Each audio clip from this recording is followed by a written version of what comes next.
Thank you all. Thank you. Mark, thank you for the introduction. Ramon, thank you for getting us all fired up. Whoever left the skateboard over here, thanks for taking it back there so I was not tempted to get on it. Very grateful for the two of you and for your public service and for what you're doing for this community, for our state, and for our country right now. Really makes me proud of what all of us are doing together in perhaps the largest grassroots campaign that this state has ever seen. Certainly the largest grassroots campaign going on in this country right now. All people, all the time, in every single county of Texas coming together at this moment of division where this country's never been more polarized, at least in our lifetimes. Being the answer to that, to the pettiness, to the small stuff, to the paranoia, to the fear, to the, this is the person you're supposed to be afraid of. Here's who we keep out of the country. This is where the wall will be built. This is where we're gonna keep the kid who we just took from their parent in a tent city that we just constructed in the desert outside of El Paso in a town named Tornillo. This is where we are right now. And the thing that I think we've all got to remember, because given some of the personalities involved, there can be this strange cold comfort in blaming it on someone else. And saying, you know, this guy did this to us, or he's the problem. But I think, well, there's a lot of truth to that. In a democracy, at least the way I've always understood it, the government is the people, and we are the government. So anything that's going on in this country right now is on us, and it's on us to make it better if we don't like it, right? And that's what we're organized around. Those things that we want to achieve, the big stuff, the answer to the small stuff, that's on us as well. It involves all of us coming together, making the decision, setting our minds to it, and pursuing it together, understanding that not all of us are going to agree with every single other one of us all of the time. No two people ever will, but we will find enough common ground to make things better. We'll find enough of us who agree with the aspirational, ambitious goals that we have as a country, as a people, that not only stop the things that we don't like, the walls, the separation, the muzzle bands, the press as the enemy of the people, but replace that with the things that we want to be distinguished by, known for. What if we, the people of Texas, who understand these issues better than anyone else, I would argue, were to rewrite, for example, our immigration laws in our own image, from our own experiences, our families, our communities, our traditions, those things that we know to be true, that fly in the face of the hateful rhetoric that seeks to scare you, make you afraid, makes you smaller in the process. We're too big for that. There's too much goodness in this room right now, in the 254 counties that we have visited, for us to submit to the smallness of the moment. Now, on this subject of no two people ever agreeing all the time, I just got off the phone with my wife, checking in with her in El Paso, and who's been absolutely extraordinary. If you have heard her speak, your only disappointment is that I'm the one who's running instead of Amy, and has the additional challenge of raising our kiddos. Mark was just talking about Ulysses, who's 11, Molly, who's 10, Henry, who's 7 years old. And if you've had these conversations with your spouse or loved one or partner at a distance, you know what I'm talking about. There is this veneer of love, kindness, the right words that you say. Underneath that is a frustration of, Beto, I would love for you to be here so I could kick your ass for leaving me for the last 2 years and being on the road. Ulysses did not sleep last night and is in a funk, which is understandable if you haven't gotten any sleep. Henry has a cold and is all stuffed up, and you know when a 7-year-old has a cold and they're stuffed up and nothing's right and they just complain all the time and they won't stop, and he refuses to blow his nose and get it out of his system. And Molly, Amy is taking Molly on a camping trip this weekend with her Girl Scout troop, and Molly's being awesome, in part because she just talked another family member into adopting a bunny. Molly's all about the animals and life. That's what she wants to do. Yeah. But she's in a great mood this morning, which kind of brings some things into balance. But talking to them right now, knowing that we are so close, having been on the road for 21 months, we're 18 days from seeing each other again. And that's such a powerful feeling.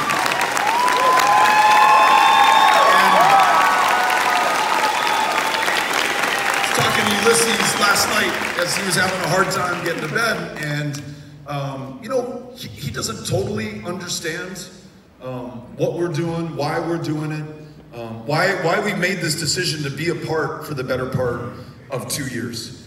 And I said, and sorry to speak so personally, but I said, look, I don't know that I would understand it either, and I know this is tough, and I know this is unlike perhaps what a lot of your other friends, parents are doing, although I know that some in El Paso, home to the 1st Armored Division at Fort Bliss, are gone 9 or 10 months at a time and not coming home every 3 or 4 weeks. So a lot of people are serving in the community, but I know that this is a little bit of a challenge. I want to make sure that when we're done with this, and when you're a little bit older, that you look back on what we did, what all of us did, not your dad, but what the people of Texas did.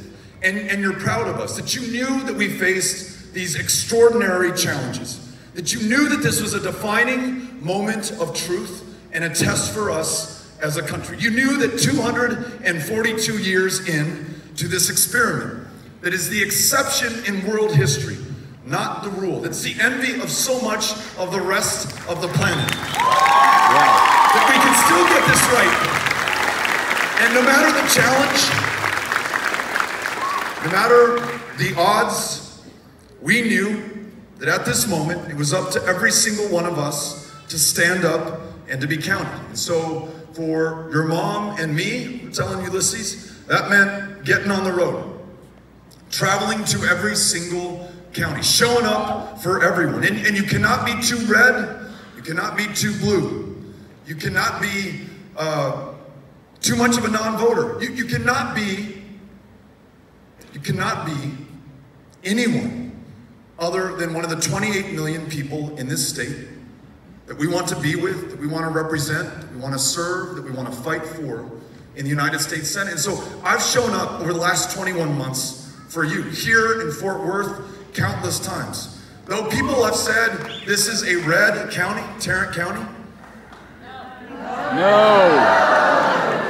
And listen, I don't buy into the fact that it may be a blue county or that maybe it's a purple county.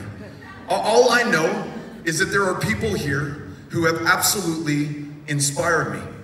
Moms who introduced me to their kids, who are medically complex, medically expensive to take care of, kids with diabetes, kids with cerebral palsy, kids whose parents are the ones lifting them up out of their chair, onto their bed, massaging their chest, vacuuming out the mucus in their lungs so that they can continue to breathe. Parents who depend on a Medicaid waiver program that allows them to take care of their child in their house. Parents of children who have pre-existing conditions. And I see the anxiety on their face after they've just lifted up their 20-year-old child and put them on a bed. 10-year-old child and put them on a bed. Brought their 6-year-old child into a meeting like this because too often those children, not represented by a political action committee or a special interest or a corporation, unseen, unheard, out of sight, are not part of the conversation, not part of the policies that we make. And when you have a junior senator who has promised to repeal every single word of the Affordable Care Act, including those protections for those pre-existing conditions, I both see the anxiety and the anguish on that mom's face. Totally understandable if you know what she's up against. I remember meeting Laura and her son Victor, and in that room where I saw her lift her son up onto that bed, she pointed to all of the equipment that keeps him alive. And she said, if I'm no longer eligible to receive this support, you tell me, Beto, what you're first going to take out of Victor's room that keeps him alive right now. At the same time, totally blown away and inspired by her courage, her strength, literally physically picking this kid up, and her strength and determination and persistence every single day in the face of uncertainty about what's next for Victor, and the face of uncertainty in terms of what's next for her country and the policies that will literally determine the fate of her family. And how she has met that not with despair, though it is very disappointing and it may be a very dark time for her, but she has met that with all of the strength in her system, connecting with all of the strength here in this room, with hundreds of thousands of people across this state who are going to make sure that we get it right. That we go from being the least insured state in the United States of America, a state that passed on Medicaid expansion. When the federal government was going to pay 100 cents on the dollar to do it, we literally left, we the people of Texas, $100 billion on the table. They could go to families to connect them with the care that they need to be better, and in too many cases, just to live. What if we were the same state, following Laura's lead and those others who have inspired us as we've traveled this state, that leads the way on guaranteed, high-quality, universal health care? Every child, every woman, every man, able to see that provider, to see that medication, go to that therapist to make sure that they live to their full potential over the course of their life. Primary care, specialty care, and in a state whose largest provider of mental health care services is the county jail system, in a state where there are more inpatient mental health care beds in the Harris County Jail in Houston, Texas, than in all of the public serving mental health care clinics and institutions and hospitals in a state of 28 million combined, we can also make sure that it means mental health care. And in a state that has become the epicenter of the maternal mortality crisis, losing women here faster than almost any other state in the union, faster than almost any other developed country on the planet. And it is 3 times as deadly for women of color. The same state that since 2011 has closed down more than 1/4 of its family planning clinics, making it that much harder for a woman to get a cervical cancer screening, see a family planning provider, see a provider or a doctor of any kind at all. This could be the same state that says, when we say universal, we mean universal. And that means every woman making her own decisions about her own body and having access to the care that allows her to do that. We could lead on that as well. This state can take any challenge, any hint of adversity, and make sure that we turn it into an opportunity, and that we meet it with our confidence, our courage, and our strength. This state, it was hard to believe, but it was happening right here, that we literally debated a bill, almost signed into law, that would seek to scare parents and people and kids about transgender children, about them coming into another child's bathroom and attacking them, when we know for a fact, proven beyond the shadow of a doubt, that transgender kids are far more likely to be the victims than they are the perpetrators of these attacks, in a state where it's perfectly legal to fire you based on your sexual orientation. No. In a state where there are 30,000 children in the foster care system, and CPS, Child Protective Services, so underfunded, without the necessary focus and attention that those children, we as a people, deserve, that kids were sleeping under the desks, on top of the desks at CPS offices. You can literally, in Texas, be too gay to adopt one of those kids into your home, under the guise of religious liberty. What if this were the same state that said the full civil rights of every single one of us are so important that we will decide this at the federal level and guarantee that regardless of who you love or any other small difference, you're going to fully participate in the life of this state and of this country. We're going to treat you with the dignity and respect that you are owed as a human being. And we, the people of Texas, are going to lead the way.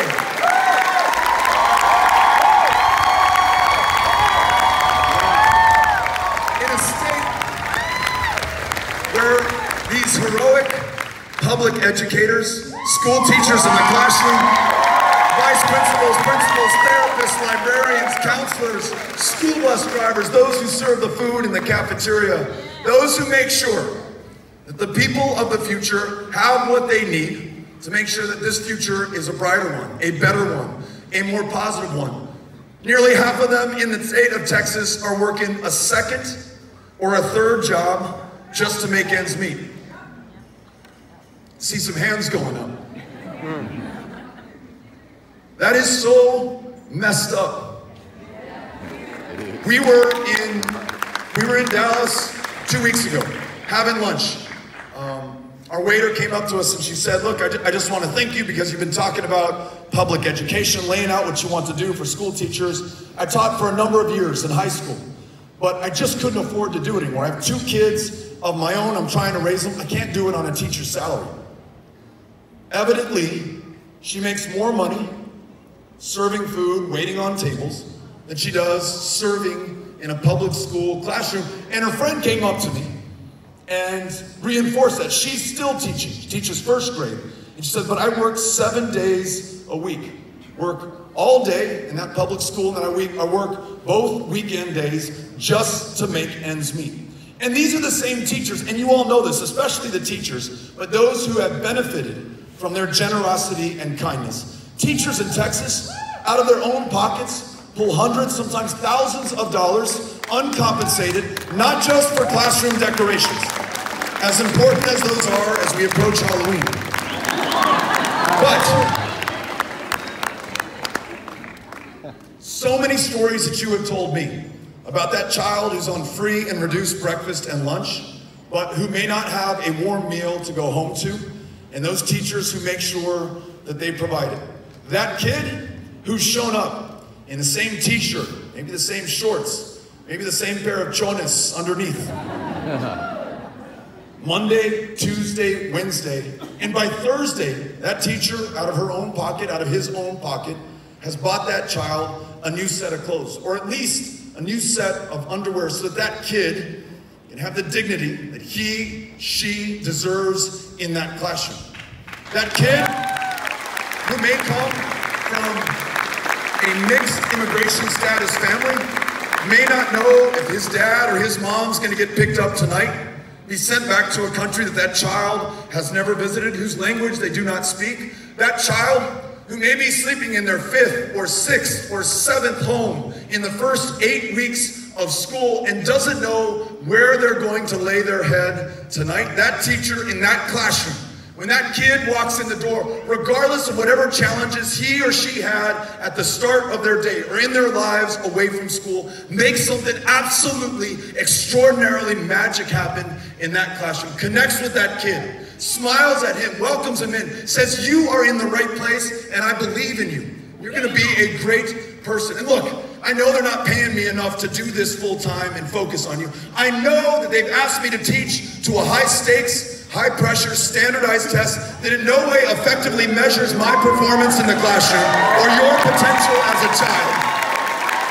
I know that when I retire, we live in a state that has not paid a cost of living adjustment for retired teachers in 13 years, which means in real terms, every single year, it's the cost of gas and medications and just living goes up. The real income for those retired teachers goes down and down and down. And to add insult and indignity to injury, this last year, this state doubled the healthcare costs for retired teachers, putting the god-awful decision before them. Do I pay the note on the mortgage? Do I put food on the table? Or do I buy that medication that literally keeps me alive? What if we decided that as a state, in the face of these challenges, the same state that produced Lyndon Baines Johnson, whose face you see as you drive into Cotulla, Texas, the mural that's been painted there in LaSalle County of the 1927 high school class that he taught there. It served as the inspiration for so much of his public service along the way. Civil Rights Act, the Voting Rights Act. He's thinking about those kids in Cotulla who he connected with, who need every single shot at success in life equal to anyone else in any other community. What if we decided that this state was going to ensure that we pay teachers a living wage so that they only have one job, the most important job, and that they be allowed to connect to that child, not focus on a high-stakes standardized test, and that we ensure that in their retirement, it is one of dignity, not one of poverty.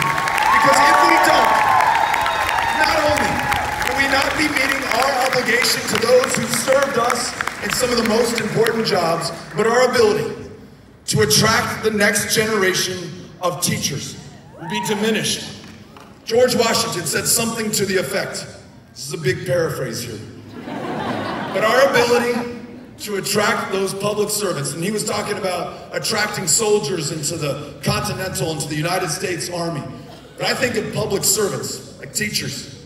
Our ability to attract the next generation is predicated on how they see those who preceded them in these same positions being treated by this country. I want every mom and dad to be excited and proud for their child to want to be a school teacher, right? That would mean that we're getting it right.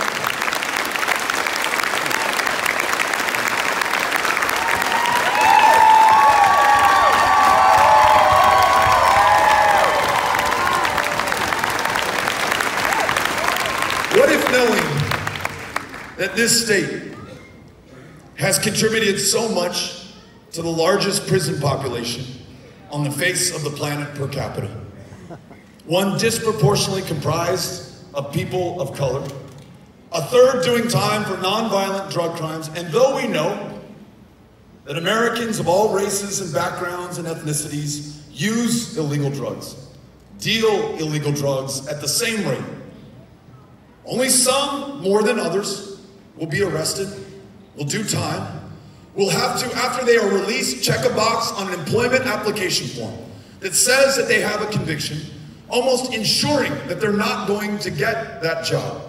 Only some will be prohibited from getting a Pell Grant, to be able to use it to go to TCU, to better themselves, to better their lives so they can better all of our lives. All of them behind bars, we are spending more than $22,000 a year per person to lock up. What if we decided that we were going to meet that challenge as thoughtfully and as powerfully and as effectively as we could? What if we understood that a school to prison pipeline begins not where I assumed it would be, in high school, but in kindergarten, where a 5 or a 6-year-old, depending on their ethnicity or race, may be 4 times more likely to be suspended or expelled. Or that some kids, and they may be those kids, of school teachers even, parents who are working 2 or 3 jobs who do not have the time to read to their kids before the first day of kindergarten, those kids, 12 months back in reading comprehension on day 1, 10 months back in math, with no time ever, unless there's something I don't understand where you can press pause and catch up, to get up to the same level as their peers, less likely to graduate from high school, more likely to be involved in the criminal justice system. What if we decided that when we're talking about equity in education, yes, it means resources in the classroom, but also it means that that starting line, which is inherently unfair in kindergarten at 5 or 6 years old, is moved back to pre-K universally for every child, so everyone's starting at the same place. Everybody has a better chance of succeeding over the course of their lives. That equity means not only do we invest in teachers so that they better understand those students in front of them, but that we do our best to make sure that those teachers look like the students in front of them. We make sure that a war on drugs that has become a war on people, and a war on some people more than others, that we meet this challenge, though it is politically difficult. And I know it. For having the courage of our convictions, our opponent will say, this guy wants to legalize heroin.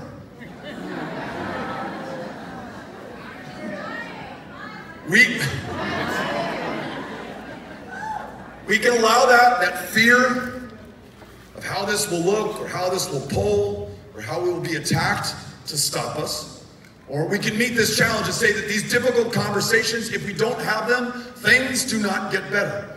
And we can rally around doing something that will make it better. In addition to equity in education, I say that we end this war on drugs, end the prohibition on marijuana, and decide that in a country where it is decriminalized or medicinalized or outright legalized in most states in the union, that not another veteran will become an outlaw in Texas for wanting to take medicinal cannabis instead of an opioid to which she may become addicted and succumb. And not another person. And given the facts and what we know to be true, let's be honest with ourselves, not another person of color will do time behind bars for something that people are getting perfectly rich legally selling in other states of the union. So not only do we end the prohibition, but we expunge the arrest records of anyone arrested for possession of a substance that's legal in so much of the rest of the country. These are some of the challenges that we face. These are some of the ways that we meet them. And what you're doing, the way that you're running this campaign, it's working. So do not stop now. Is knocking on doors is amazing. It transcends everything else that's going on in politics today. We were in McAllen 2 days ago. Go McAllen and Rio Grande Valley and Edinburgh and Westlaco and San Benito and Brownsville. We were doing our laundry. Speaking of chones, gotta get those clean. And in between loads, we just knocked on the doors in the neighborhood that we were in. Some people weren't home. Some people, it was a quick conversation. We'd interrupted something that they were doing and they wanted to get back to it, took the information from me, shook my hand, got back to what they were doing. Others, we connected with in the most human, profound way that eludes so many of us today, so addicted to our digital devices, myself included. Screen in front of our face all the time. Our opinions securely reinforced by what we read and who we talk to and who we like and who likes us on social media. To have this unguarded, sometimes inconvenient, almost never easy conversation with another human being. The very basis of democracy. Talking about what you want to do together to better your community, your state, your country. Oh, I felt so good. And what made it better, I'm not promising this will happen to you at least every time, is the last door that we knocked on. There was a litter of kittens right in front of the front door. And this mother came out, she recognized us, gave me a big giant hug, gave me all this energy that I needed. Her daughter came out as well. We talked for a little while in Spanish, which is the language that they speak in their home. Played with their kittens, thought about taking one with us in the van, and then just got after it and knocked on the next door and then the next, and then went back and dried our clothes and got back in the van. When we left McAllen yesterday, hit the road, went to Sinton, Texas, San Patricio County. You are from Sinton? But you like it, yes, yeah. And this VFW hall, maybe 250 people came out from Sinton, from Odom, from other communities in that part of the coastal bend in South Texas. Oh, I was filled with the energy of the people who were there, those who I'd met knocking on doors in McAllen. It's what powered us through the next 8 hours of driving as we drove up to Austin, then from Austin up to here, going through all that mess in Waco, where the lanes are constrained to just one lane in every direction. Tempted to pull off in Waco, drink a Dr. Pepper, get back on the road. But we didn't, we just kept on. And I'd love to have you with us, knocking on doors with me. You can sign up, betofortexas.com. We'll put you to work. You can start knocking on doors. There is nothing to it. Don't let anyone complicate this for you. It's as easy as knocking on that door My name is Beto. Here's why I'm here. And I want to listen to you. What's important to you in this country right now? And then invite them in to the election of our lifetimes. Tell them this is a decision that will define us, not just for the people of 2018, but for the people of the future, for generations to come. I promise you that on the 6th of November, together, we're going to celebrate a victory for this state